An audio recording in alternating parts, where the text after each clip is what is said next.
lagi dengan Ibu Dinda? Iya, benar. Ya, Bu, perkenalkan dulu, nama saya Bidan Bella. Di sini saya akan membantu Ibu untuk menerima keluhan Ibu, konsultasi tentang apa yang akan dikeluhkan. Apakah Ibu sudah siap? Siap. Sebelumnya saya tutup pintu terlebih dahulu ya, Bu ya. Ya.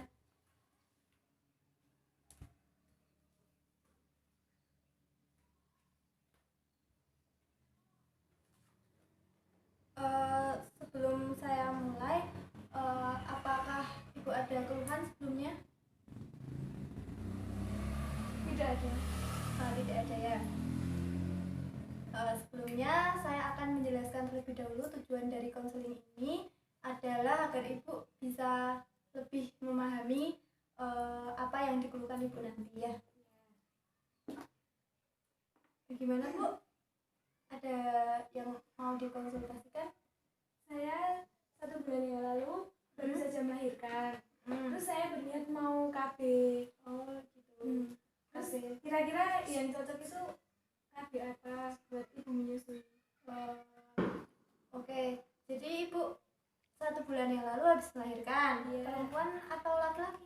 Perempuan. Oh, perempuan ya.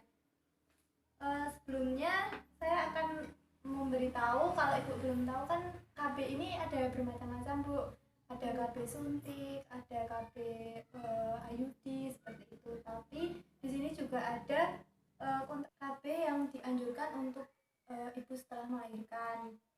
Yaitu di sini ada metode KB amenorrhea laktasi Bu namanya.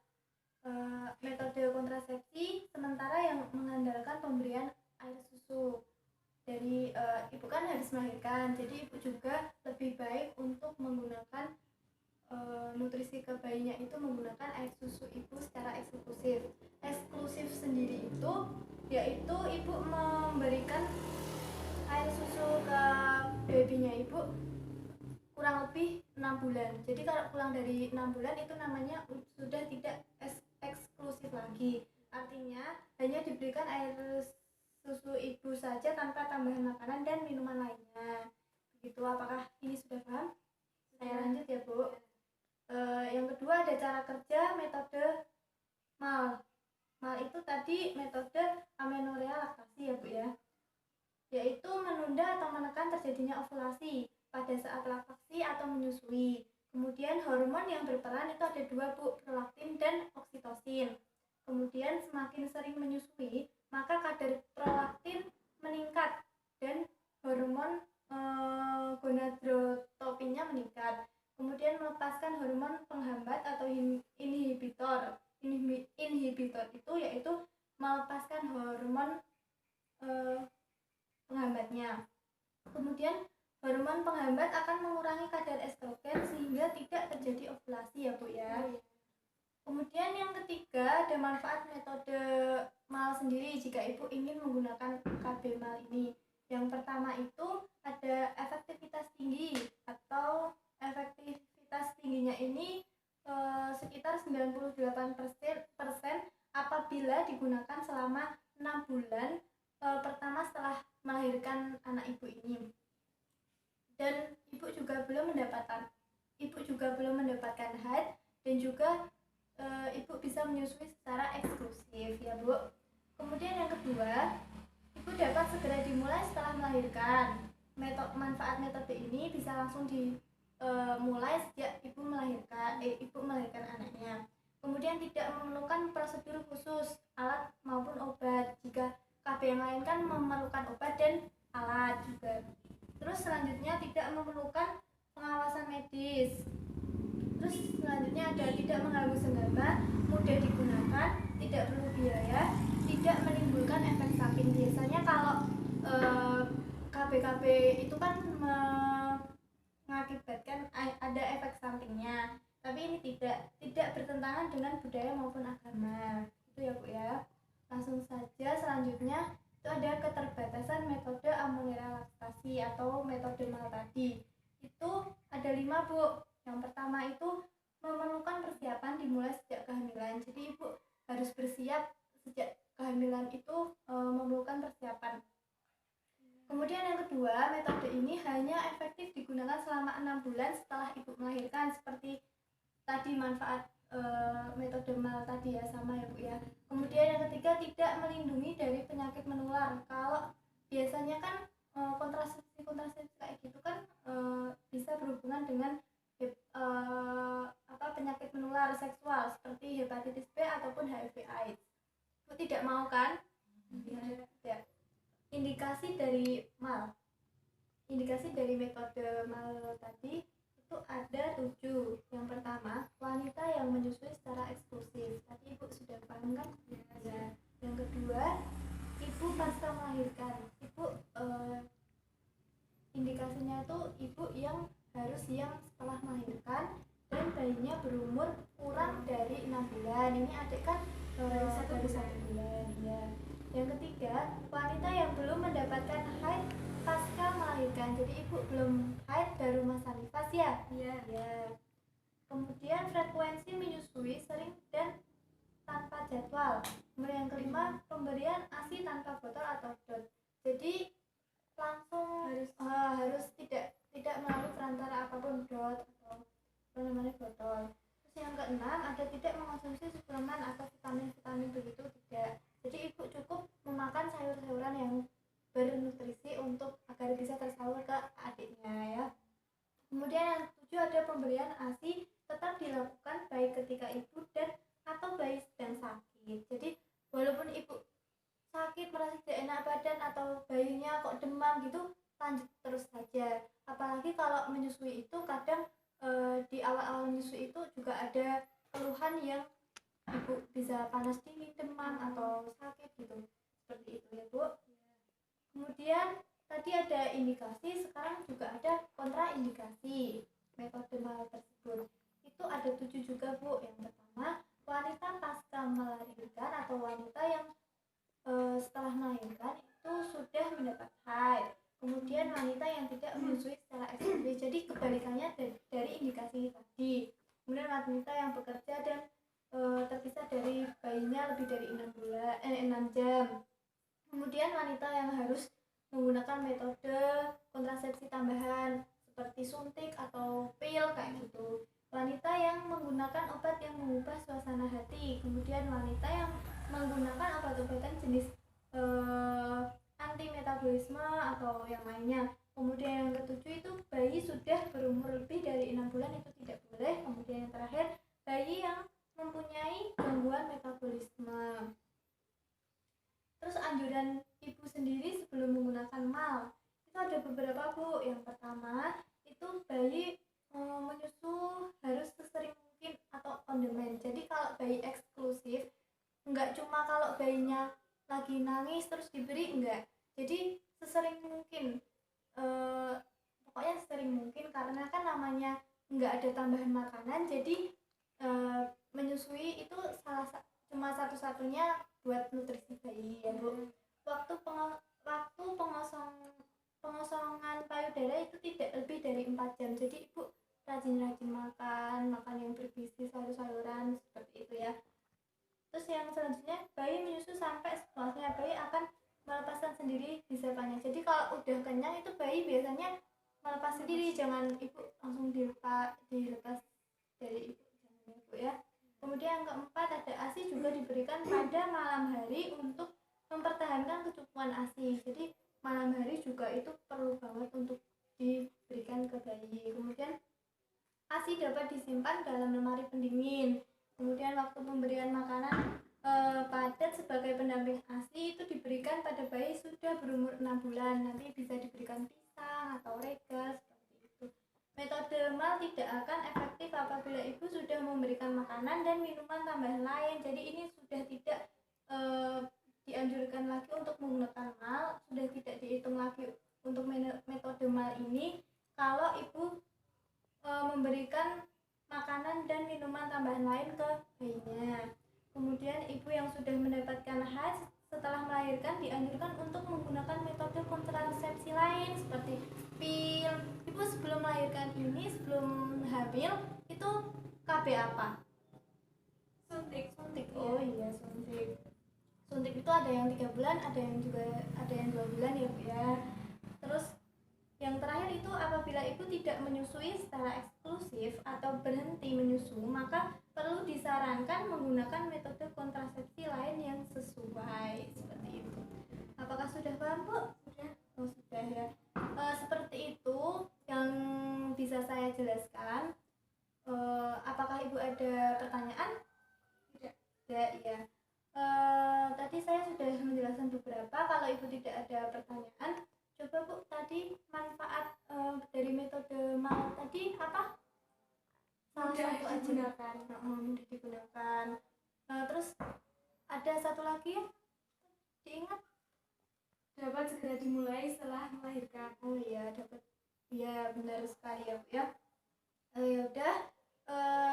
Kalau Ibu tidak ada pertanyaan dan saya tanya sudah bisa menjawab, alhamdulillah. Nanti Ibu bisa menggunakan metode ini ya Bu ya. Bisa diceritakan juga kepada suami. Kalau begitu cukup sampai sini. Terima kasih sudah mau konsultasi ke saya. Apabila ada salah kata mohon maaf ya Bu. Ya. Terima kasih. Oh iya, sama-sama. Selamat siang Bu. Siang. Apa benar Ibu dengan Ibu Dinda? Ya. Ya. Perkenalkan, nama saya Bidan Bella. Di sini saya akan membantu Ibu untuk menerima konsultasi dari Ibu. Apapun itu bisa ditanyakan ke saya ya. Sebelumnya saya akan menutup pintu terlebih dahulu.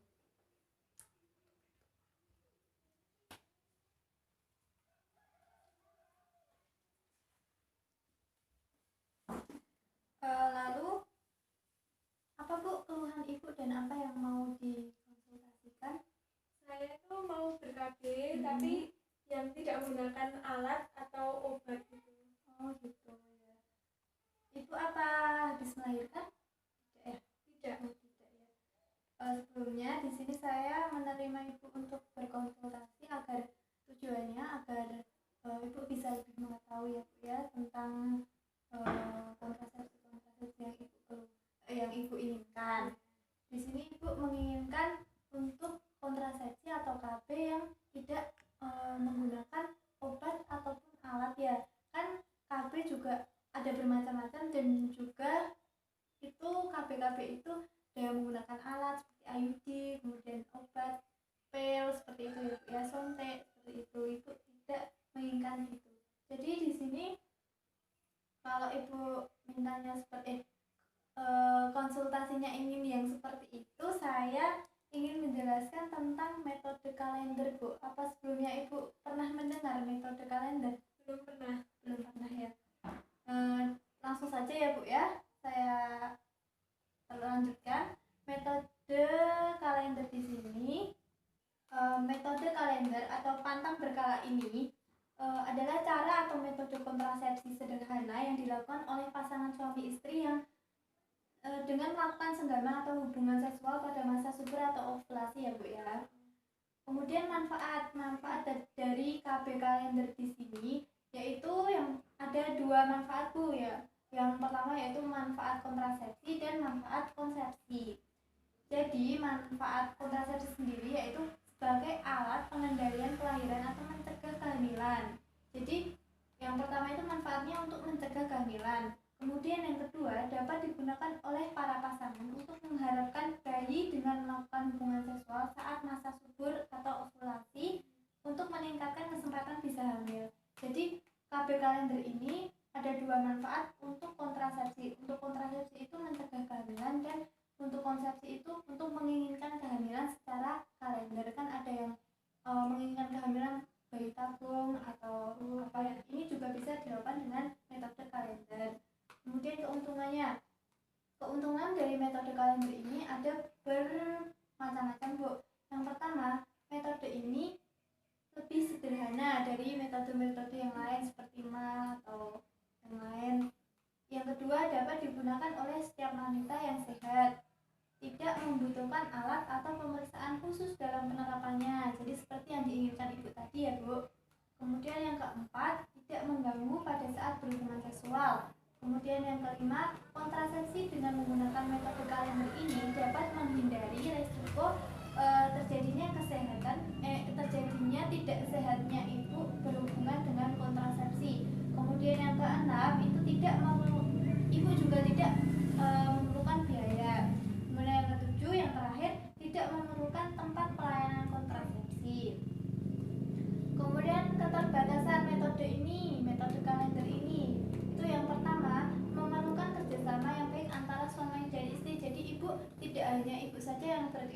untuk menggunakan KB kalender, tapi juga ibu bisa berdiskusi dulu sama suami ibu. Kemudian yang kedua, harus ada motivasi dan disiplin pasangan dalam menjalankannya. Kemudian yang ketiga, pasangan suami istri tidak dapat melakukan hubungan seksual setiap saat, karena kalender ini kan diambil pas masa suburnya, jadi tidak setiap saat dan bebas melakukan kapan aja, jadi harus dilihat tanggalnya. Kemudian pasangan suami istri harus tahu masa subur dan masa tidak suburnya, jadi masa suburnya itu tanggal berapa nanti ada hitungannya. Kemudian yang kelima, harus mengamati siklus menstruasi minimal 6 kali siklus. Jadi siklus pertama ibu bulan ini headnya di tanggal berapa, seperti itu harus minimal 6 kali yang harus ibu amati. Kemudian yang keenam, siklus menstruasi yang tidak teratur atau menjadi penghambat. Jadi ibu sebelumnya headnya teratur apa tidak? Teratur. Oh, teratur ya. Yang ketujuh, lebih efektif bila dikombinasikan dengan metode kontrasepsi lain. Kemudian ada efektivitasnya. Metode kalender ini akan lebih efektif bila digunakan dengan baik dan benar. Metode ini juga akan lebih efektif bila digunakan bersama dengan metode kontrasepsi lain. Angka kegagalan metode kalender ini itu adalah 14 per 100 wanita per tahun. Jadi sedikit ya Bu ya.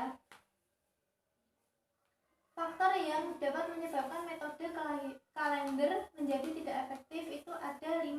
Yang pertama, menentukan masa tidak subur. Yang kedua, anggapan bahwa perdarahan yang datang bersamaan dengan ovulasi diinterpretasikan sebagai menstruasi padahal itu tidak gitu.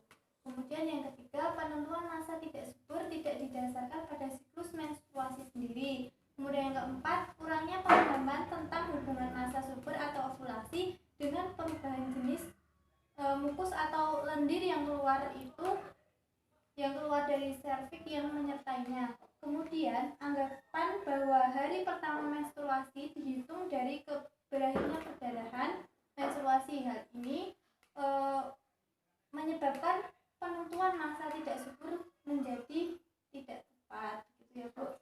Kemudian yang terakhir ini Bu, cara menghitung masa subur. Nah ini yang perlu Ibu pahami, cara menghitung masa subur itu agar Ibu tahu masa suburnya kapan. Itu ada 4 ya Bu ya. Yang pertama, bila haid teratur. Jadi Ibu kan tadi saya tanya haidnya teratur ya. Jadi haid teratur itu setiap 28 hari sekali. Yang kedua, hari pertama dalam siklus haid itu dihitung sebagai hari ke-1 pertama, dan masa subur adalah hari ke-12. Jadi misalnya Ibu haid tanggal 1, hari ke-1 dan masa ini haid dihitung sebagai tanggal 1 dan masa subur adalah hari ke-12. Jadi 1 ke-12 ke depan berarti ini masa subur Ibu ya, paham? Hari hingga hari ke-16. Jadi masa subur itu seminggu, kurang lebihnya seminggu. Jadi misalnya Ibu masa suburnya udah dihitung 12, berarti Ibu kalau menginginkan kehamilan, Ibu bisa melakukan hubungan seksual seminggu ke depannya sampai tanggal 16. Tapi kalau jika Ibu menghindari kehamilan, Ibu tidak boleh melakukan hubungan seksual di tanggal-tanggal ini. Paham Bu? Ya. Yang terakhir, rumusnya hari pertama masa subur sama dengan jumlah hari terpendek 18 hari terakhir masa subur sama dengan jumlah hari terpanjang sampai hari ke-11 begitu. Apakah Ibu sudah paham dari penjelasan saya tadi? Sudah ya. Kalau sudah, coba saya tanya, apa tadi Bu salah satu keuntungan dari metode kalender tadi? Tidak perlu menggunakan alat khusus. Iya benar. Sudah paham ya Bu ya, berarti ya. Bu, kalau sudah tidak ada pertanyaan, saya cukupkan sampai penjelasan kali ini. Kalau besok ada keluhan bisa datang ke sini lagi ya Bu ya. Sudah begitu. Terima kasih Bu. Ya sama-sama. Selamat siang Bu. Selamat siang. Selamat pagi Bu. Apa benar ini dengan Ibu Dinda? Iya benar. Ya sebelumnya perkenalkan, nama saya Bidan Bella. Di sini saya akan menjelaskan tentang keluhan Ibu kesini apa, untuk tujuannya untuk memberikan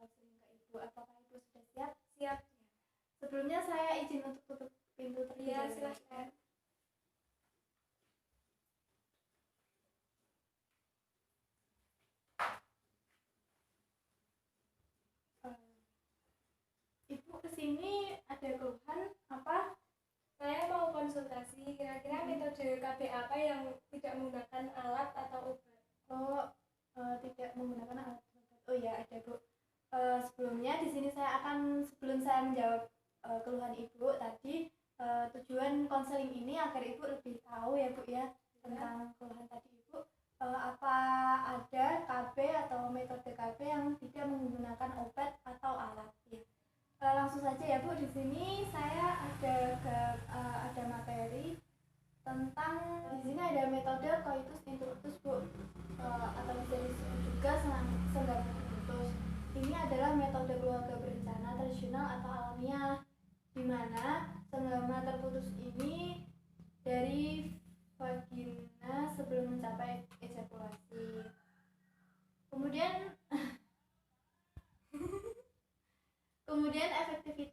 efektivitasnya dari metode ini coitus interruptus atau senggama terputus ini akan efektif apabila dilakukan dengan benar dan konsisten. Angka kegagalannya 4-27 kehamilan per 100 perempuan per tahun. Pasangan yang mempunyai pengendalian diri yang besar, pengalaman dan kepercayaan dapat menggunakan metode ini menjadi lebih efektif. Kemudian cara kerjanya ini sperma dari suami Ibu dikeluarkan sebelum ejakulasi sehingga bayinya tinggi sih.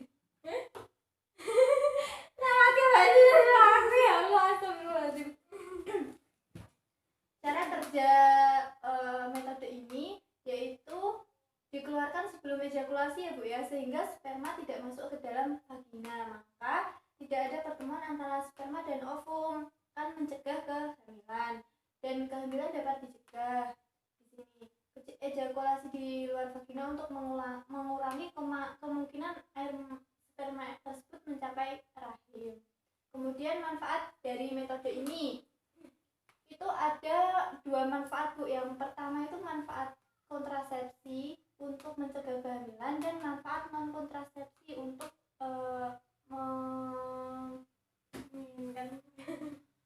manfaat non kontrasepsi atau menginginkan kehamilan. Kemudian yang kontrasepsi tadi ada beberapa Bu, ada 8. Itu yang pertama alamiah, efektif bila dilakukan dengan benar, kemudian tidak ada efek samping juga, tidak membutuhkan biaya, kemudian tidak mengkombinasikan dengan metode kontrasepsi lain, kemudian yang terakhir dapat digunakan setiap waktu. Kemudian yang untuk non kontrasepsinya itu ada 3. Yang pertama adanya peran serta suami dalam keluarga berencana atau KB dan kesehatan reproduksi, menanamkan sifat saling pengertian dan tanggung jawab bersama dalam ber-KB. Kemudian keterbatasan dari metode ini, yang pertama sangat tergantung dari pihak pria dalam mengontrol ejakulasi dan tumpahan sperma selama senggama. Kemudian yang kedua memutus kenikmatan dan berhubungan seksual atau orgasme ya Bu ya. Kemudian yang ketiga sulit mengontrol tumpahan sperma selama penetrasi sesaat dan setelah interupsi koitus. Kemudian yang terakhir kurang efektif untuk mencegah kehamilan. Kemudian cara koitus interruptus itu ada 6 ya Bu di sini. Yang pertama, sebelum melakukan hubungan seksual, pasangan harus saling membangun kerjasama. Jadi ibu dengan suami harus bekerja sama dulu dan mendiskusikan cara metode ini. Kemudian yang kedua, sebelum melakukan hubungan seksual, suami harus mengosongkan kandung kemih terlebih dahulu. Kemudian yang ketiga, apabila merasa akan jelas, suami segera mengeluarkan spermanya dari vagina agar tidak masuk ke vagina ibu. Kemudian yang keempat itu pastikan tidak ada tumpahan dalam senggama. Kemudian yang kelima, pastikan suami tidak terlambat melaksanakannya. Yang keenam, senggama dianjurkan tidak dilakukan pada masa subur. Jadi ibu kemarin sudah tahu apa itu metode kalender kan Bu? Ya, metode kalender juga berhubungan dengan metode coitus interruptus agar bisa tahu masa suburnya kapan dan masa tidak suburnya kapan. Tadi penjelasan dari saya segitu saja. Apakah ada pertanyaan Bu? Tidak ada. Baik, kalau tidak ada, saya akan coba yang bertanya kepada Ibu, apakah Ibu ibu sudah paham beneran, coba manfaat dari metode senggama terputus tadi apa aja Bu? alamiah dan tidak membutuhkan biaya. Oh iya benar, berarti ibu tuh sudah paham ya Bu. Nanti bisa didiskusikan sama suami, bisa dijelaskan kepada suami. Begitu saja konseling dari saya, sudah cukup. Apakah ibu ada tambahan konseling lain? Ya terima kasih ya Bu, mohon maaf kalau ada salah kata. Besok kalau ada keluhan bisa datang ke sini lagi. Terima kasih. Sama-sama.